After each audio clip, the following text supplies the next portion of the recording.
ઘોઘા ગ્રામ પંચાયતની ઘોર બેદરકારી આવી સામે। ઘોઘા જકાતનાકા પાસે રહેતા રવિ લશ્કરી નામનો યુવક ખાડામાં ઘૂસી જતા સર્જાયો ભયંકર અકસ્માત। ઘોઘા કાંચીવાડા વિસ્તારમાં ઘોઘા ગ્રામ પંચાયત દ્વારા પાણીની લાઈન તૂટી જવાના કારણે અંદાજિત 3 થી 4 દિવસથી મોટો ખાડો ખોદવામાં આવેલ છે।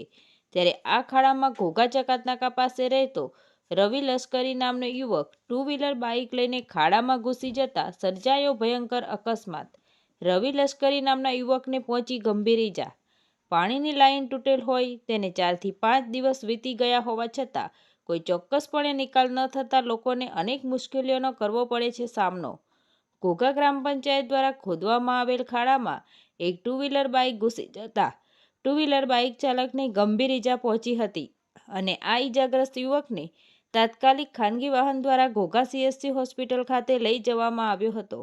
આ બનાવને લઈ ઘટના સ્થળે મોટી સંખ્યામાં લોકો એકત્રિત થઈ ગયા હતા અને ઘોઘા ગ્રામ પંચાયત દ્વારા આ ખાડાનો જલ્દીથી જલ્દી નિકાલ કરવામાં આવે તેવી માંગ કરવામાં આવી હતી। તંત્રી મહેબૂબ રફાઈ સાથે રિપોર્ટર કિશન સોલંકી, તપસ્વી ગુજરાત ન્યૂઝ, ઘોઘા।